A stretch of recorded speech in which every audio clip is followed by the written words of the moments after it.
Garry, first of all, tell us, you haven't been pushing metal your whole life. And that's an important point, I think, to the way that you're working at FordDirect. Give us a little background on you, and then we'll segue into talking about what FordDirect actually is. Sure, yeah. I'm probably a little bit of an anomaly in the auto business in that I spent the last 24 years working in Silicon Valley, running ad tech companies, marketing tech companies, data science companies, online video companies. I have no automotive experience whatsoever, but Ford is rapidly becoming a technology company as much as they are an auto manufacturer, and the number of people that we've hired from Google and Facebook and other large technology companies in Silicon Valley is astounding. I mean, just in the 6 months I've been at the company, we probably hired 100. So when you come into a world like auto, from the world that you were in, that very data-driven, very connected world, what do you see? The first thing I probably noticed is that there's a tremendous amount of data that is collected in the automotive space from the time that you analyze web traffic at Ford.com, for example, through transaction data, through financing data, through owner data, through dealership website data, dealership CRM data. There is an immense amount of data available that you can utilize for marketing if you string together the right pieces in the right way and know how to mine that data. If. And that's the point. So let's talk about FordDirect and how it's trying to do that. Just give us the thumbnail of what FordDirect is. Sure, yeah. I'm not sure many people know what FordDirect is. It's a wholly owned subsidiary of Ford Motor Company. It was created in the 2000s, so it's about 18 years old now, and it exists exclusively to tie together Tier 1, Tier 2, and Tier 3 from an advertising, marketing, and a technology perspective. And FordDirect is a bit of an anomaly in the automotive industry in that it's the only automotive OEM that has a company like this that it owns that does marketing for the dealers, technology for the dealers, advertising for the dealers. It's really an unusual strategic weapon or strategic competitive advantage for Ford. I've got a quick video. Let's cue up the video, and that'll give you a quick overview of what this is. We are all connected, from sunup to sundown, by devices of all sizes that shape our lives and our interactions, that teach us about the world and each other, that allow us to make powerful decisions and purchases. And the digital world that makes all this happen has only one setting: hyperdrive. FordDirect was created to harness the power of digital, and we are obsessed with creating solutions for our dealers and being a leading force in the digital transformation of the auto industry. From the touch points of digital, to the vehicle, to the dealer, to Ford Motor Company, we are the connective tissue that links all of them together. Our data scientists, our digital performance managers, and our entire team are focused on the art and science of digital retailing.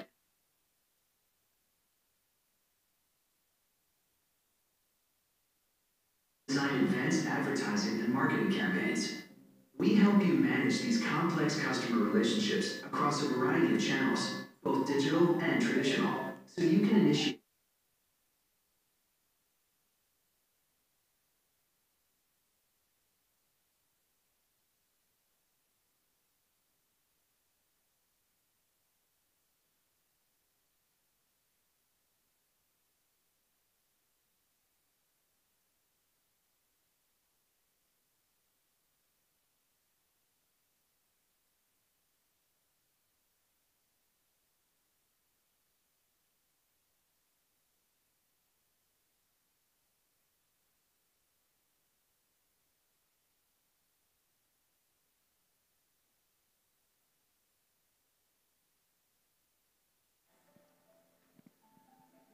So make that concrete for me. Give me a couple of examples of the ways that that range of data that you start out with that you're collecting and the ways you're actually building that into profiles that you're able to act on, let's say on the acquisition side. Sure. Yeah, so the work that FordDirect does is really divided into three areas. One is data, data analysis and data actioning, which includes things like private offers to consumers based on a profile. We can tell whether someone's in equity on their vehicle or not in equity, when they purchased last, where they serviced last, where the vehicle has been based on the modem in the car. So using that data to triangulate someone who is also in market shopping and being able to put the right offer in front of them at the right time is a big piece of our business. The second piece of our business is the technology that the dealers actually use in their stores to run their business. Everything from their dealer management systems to their CRMs to the websites that they operate to the marketing that they do. It's all connected back with a common data spine to FordDirect. And then the third part of our business is that we have consultants out across the country physically working with the dealers. They're called digital performance managers, helping the dealership understand how to use the data to action direct marketing activities, to action advertising activities, to action private offers to customers in their CRM. And they also work with them on the technology in their store and how to use new digital technology to be better at retailing. So are you on the front, I want to go back to that idea of private offers because there's a high level of personalization there that I think everybody across all different categories is striving towards. Yes. So you're actually able to watch someone go through their shopping experience through the web, through various interactions with your finance group and all of that, and knit that together into a profile. And I gather is AI on the back end determining then what sort of, is this a custom offer that's made to them? It is, yeah. We've invested heavily in machine learning and artificial intelligence and a marketing decision engine that mines all of the data in our data warehouse and figures out next best action based on a known shopper or a known owner of a Ford vehicle. And it maps together, strings together hundreds of different data points, including if they visited Ford.com, if they visited a dealer site, if they visited a third-party site, Edmunds, Cars.com, Facebook, where we have advertising running. We have tagged all of the dealer, all 3,500 dealer websites in North America, all the pages on the websites. We have everything on Ford.com and Lincoln.com tagged. All of our advertising that's placed on third-party sites is tagged. So we can get a full attribution, literally from someone who anonymously shops at Ford.com, then goes to a third-party site, then goes to their local dealer here in New York City, buys a vehicle. We can lead match that back to that first visit at Ford.com. And you've got algorithms that are actually determining what's the best offer to that person at the time based on those behaviors. That's correct, yeah. I mean, obviously, TV is still very important to create and invent desire and get people to go to Ford.com or go to their local dealer. But so much of it is spray and pray, where you really don't know who you're impacting. And you might need $500 to get you to trade into a new vehicle. I might need $2,000 to get me to trade into a new vehicle. Some of the mass reach mediums really do nothing in terms of the intelligence behind marketing and advertising. They're powerful to create desire and awareness, but they do nothing to advance a consumer closer to a purchase. Is that level of understanding that you're getting about the consumer journey and that process, is that in any way, to tie this back to the last panel and the next panel, is that tying back to advertising at all? In the sense, is it informing messaging on a higher branding level or at the mid-funnel and changing the ways in which Ford in general is talking to consumers? I mean, Ford is always committed to, you know, we're one of the top 10 advertisers in the world. We're heavily committed to TV for product launches, for brand awareness. But when we look at shifting our advertising budgets in North America dramatically closer to the actual shopper or the actual owner, we're doing that all digitally, and it's all done through private offers. And so we know so much about a target consumer now and where they are in that journey. If we could intercept you earlier in that journey and get you to your local dealer faster and give you a private offer that gets you to convert sooner, it's a much more efficient marketing transaction for us. The two biggest expenses for most automotive manufacturers, you know, your incentives and your television budget. And so we are shifting money out of both of those into private offers, and we think that's much more efficient. But given all that, that level of amazing sophistication that's possible now, the actual buying experience itself, and as Ross said, this seems to be a theme that's emerging today, is that last mile or those last 4 hours are the most torturous and the most archaic of all for most of us. For those of us who don't like haggling, it's a nightmare. Right. I mean, we don't even want to think about it. So how are you, and we've already seen Hyundai's got one response to that. How are you, tell us about the ways in which Ford now is moving towards trying to use data, use digital to address those pain points, identify them and address them in a more sophisticated way. Yeah, I completely agree with the assessment that, you know, going in the dealership and spending 4 hours is really low on people's list of things that they enjoy doing, right behind a root canal at the dentist. And the ability to make that experience more pleasurable and shorter is the big opportunity, I think, for all of the automotive manufacturers and their dealer partners. One way we're trying to achieve that right now is we've launched 2 new products last week at NADA. One is called Ready Shop Go, and it's Ford's online vehicle purchasing at Ford.com. It's being rolled out state by state right now as the laws are being changed and negotiated. But it effectively allows a consumer to select a vehicle of interest, locate the vehicle, negotiate a trade-in, get approved with credit, and have the car delivered. Now, you still have to go into your dealership to sign the papers and get the vehicle, but it takes you much closer to that process in the comfort and convenience of your living room or sitting at your office.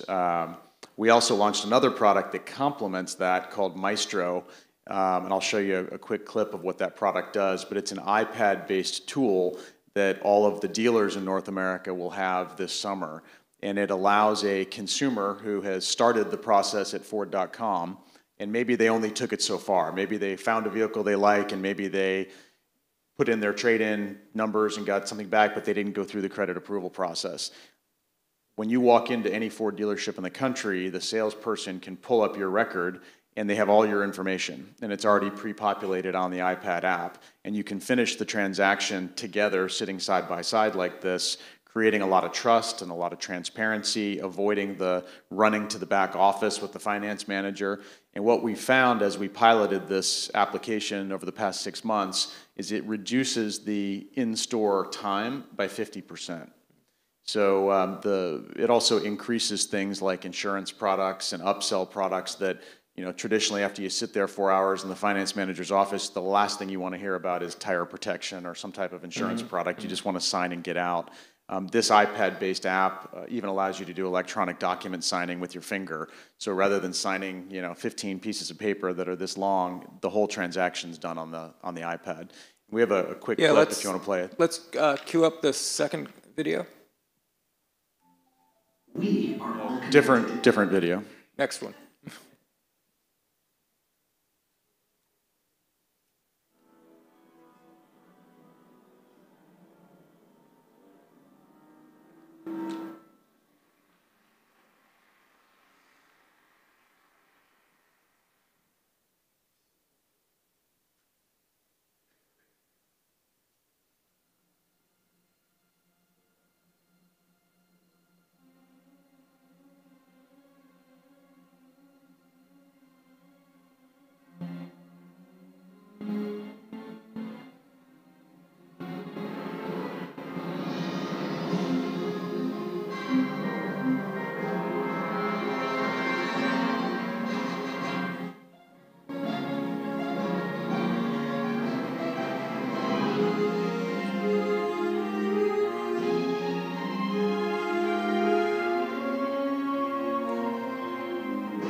The nice thing about this app as well that we've noticed is, as a way of improving the experience, our Lincoln dealers across the country are actually using the app to bring a vehicle to your home.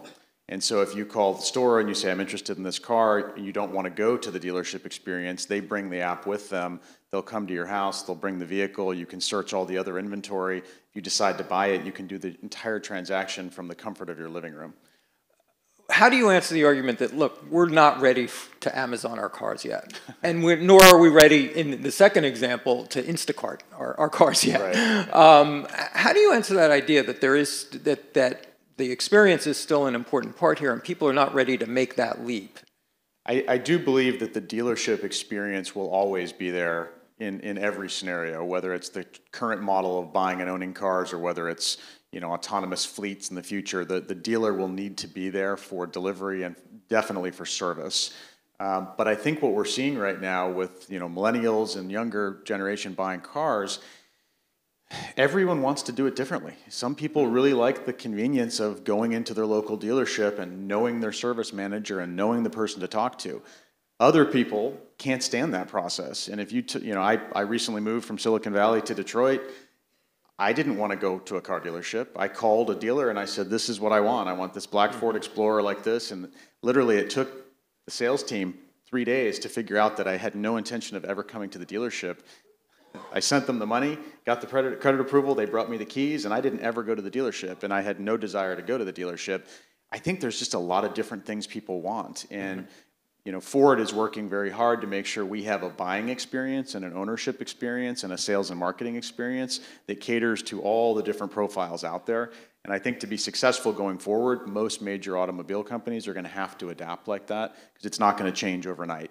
So yeah, and it sounds as if, and correct me if I'm wrong, it sounds as if you've designed a technology that allows for that high degree of personalized customer journey where it can sort of accordion in and out. It can hand off to the dealer at the point at which the consumer wants it to hand off, or it can be kept as digital as somebody wants it to be. That's really going to be the secret here, is making a process that's as personalized as, say, the data profiling that you're able to do. Absolutely, that's 100% accurate. Because it seems to me that the large story about customer journey, our current discussions about customer journey, is that we're finding as we drill into the data, as we really start seeing all the different ways in which people shop and decide to buy, it's going to be highly fragmented. We're not talking about a single profile. Yeah, it'll be highly fragmented, in my opinion, for the next 5 years. What do you? So you're drilling into this data. You're getting profiles. You're watching people's behaviors in a lot of ways. What are they? What are these behaviors telling you about the main pain points that the industry needs to address? Yeah, I mean, I think the main pain points are, you know, back to the old definition of omni-channel marketing, right? Mm-hmm. Right message, right place, right time, and consistency of that message. And I think that if you think of buying an automobile, it's the last major considered purchase that really has not gone through radical technology change. So you think about buying a house, you know, Trulio and Zillow and things like that have made it so transparent that when you sit down with a realtor, you know exactly what you want. You know the comps on the street, you know what mortgage you're approved for. You have a tremendous amount of information at your fingertips. You think of investing your retirement savings, you know, with E-Trade and others, you have all control as the consumer. You think about buying a car, it's still this mysterious black box, right? I mean, you can go to all kinds of different car shopping sites, you can go to 3 different dealerships, and you get different prices on everything. So you really never feel like you have that trust and transparency. And so I think for the automotive industry to radically change, it needs to put more information at the fingertips of the shopper. And different experiences online, different experiences in store, but experiences that are consistent in terms of the pricing, I think, and the transparency will create that trust. What kind of pushback from all of this are you getting so far from the dealer side? Because it sounds as if they are losing some degree of control. I mean, that more standardized experience you're talking about, to some degree, is taking control and definition away from them, and as well as, you could argue, some of the technology generally. Yeah, I think that you know, the dealers that I've been with, and I've been with a lot of them just recently, recognize the fact that the consumer coming through their front door of their store has changed, and the consumer is more armed with information than they ever have been before. And the presence of a consumer sitting in your showroom, holding their mobile phone, shopping the dealership right down the street, creates a tremendous amount of dysfunction and change for them. And so the dealers are changing their business model pretty radically. I mean, if you think of using an iPad to transact on a car, you're changing your business processes and you're changing your back office pretty fundamentally to be able to work with that new customer coming through your front door. The dealers that I have spent time with know that they need this change, and you know, one of the biggest frustrations I hear from dealers is that every day there's another marketing technology company or supplier or partner or advertising partner that comes through the front door saying they've got the new mousetrap. And for a dealer to understand how they should be using technology like this, how they should be using machine learning, how they should be orchestrating, direct marketing and advertising with CRM data or service data. It's hard. It's really hard for them to figure out. And where I think Ford has an advantage is having FordDirect to be able to help them answer those questions makes the change happen faster for the dealers, and they've been incredibly receptive to the change. Does it allow them to individuate themselves? It does. I honestly, I was raised, I'm an ad kid. My father was an advertiser in northern New Jersey, and he, back in the 60s, used to do all those back of sports section ads of all of the used car dealers dressed up as superheroes and selling cars. And the one thing I learned as a kid is there's some serious egos there, and identity and place in their community and all of that stuff that can be leveled out, and we've seen leveled out by technology and digitization in all other fields. You're spot on. I couldn't agree with that more. There's a tremendous amount of personalization that the dealers want to control. Just to give you an example, FordDirect has rolled out a new website for every dealer in North America that's really a data-driven technology platform for digital retailing that connects back to Ford.com, so we get bidirectional data on shopper traffic and intent. However, each dealer is allowed to customize the look and feel of it however they want. But the technology that runs it is all the same. Same with this Maestro iPad-based app. The technology backbone that powers it all feeds into our master data warehouse in Detroit. But each dealer gets to customize how it looks when you walk into their store. They get to individually price credit and aftermarket products and things like that. So they still control that individualization. Another example, we recently built a programmatic media buying platform in our own DSP that does all of the advertising for all 3,500 dealers in North America. We also have a creative agency in-house that does all the creative. The technology that runs it, the backbone, is consistent. Each dealer gets customization and personalization of every single ad that they send out. So it still gives the dealer tremendous control, but it gives the Ford family, between Ford, the manufacturer, FordDirect doing the technology and the marketing, and the dealer who ultimately makes the decisions, gives us a common backbone and a common technology spine, which gives us an immense amount of data that makes each action more intelligent.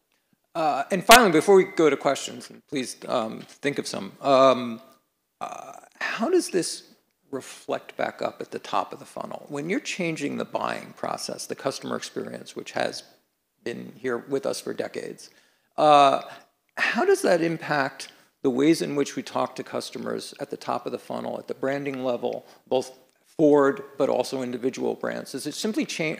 Are you looking forward to changing the entire customer experience with the brand? It does. I mean, it informs so many things. It informs the media plan for, which markets and where based on buyer intent. We can traffic or track, days on the lot for particular types of vehicles in particular markets. So we know that, in certain markets, Explorers do better, so we don't need to spend as much on incentives in that market or as much on media for that vehicle in that market. You think of the next wave that's coming, which is that all of these cars have modems in them, or most of them do. All the Ford vehicles will next year. Most of them do today. That modem is constantly throwing off data and information that we can use to have smarter communications with the owner. And obviously there are marketing opportunities and marketing implications for that. If I know that you purchased your car in Delaware and that you got it serviced in Rhode Island, and I might the local dealer in Delaware might want to market to you to get you back into that dealership for service because they know that you've defected and gone somewhere else. There's a tremendous amount that it informs at the top line for us. And I think that Ford and other companies will get much, much smarter at how they adapt the tier 1 level advertising and marketing spend over the next 6 to 12 months.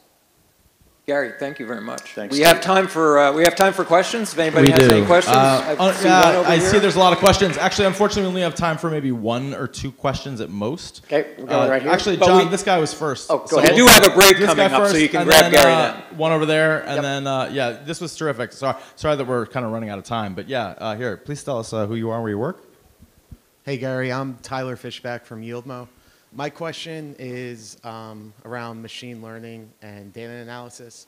Are you using anything to connect how online behavior and engagement with your display and video ads might help Ford make decisions on like how to best target people who have raised their hand for the brand in the past?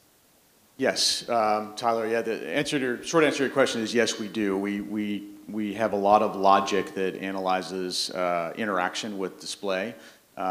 Most of it comes through mobile today, about 90% of it comes through mobile. And we do have a marketing decision engine that serves up the next best ad or the next best offer based on the interaction with the prior one. And that's something that we just rolled out internally this year, and it's being rolled out across all of our advertising at the moment online. Yes. One more? Yeah. Okay. Go ahead. One more. Yeah. Vincent with R3, Vincent Tam. Just what you mentioned earlier in terms of Ford kind of moving budgets away from kind of traditional TVCs to more lower funnel customer kind of journey engagement type kind of marketing touch points and tools. How has that influence or impact the kind of marketing partners mix that you have, you know, on board in terms of whether it's agency partners or specialty kind of capabilities? How is that? How has either your existing agency partners evolved with you, or have you had to bring in new partners? It's a great question. I think the short answer is that about a year ago, Ford got very, very focused on the data behind everything. And both internally at the company and externally with our partners, we've really upped the bar significantly in terms of how we use data for targeting and for efficiency and for attribution. And the partners that we work with that understand that and have been able to step up and really help with that, we're doing a lot more with today. And the partners that are not terribly data-centric are people that we're not working with any longer. We've also brought a tremendous amount of that talent in-house at the company, and I think that's unusual for an automotive company, but it's really helped us make some quick advances. Garry McGuire, thank you very much. Thank this you, was Steve. great.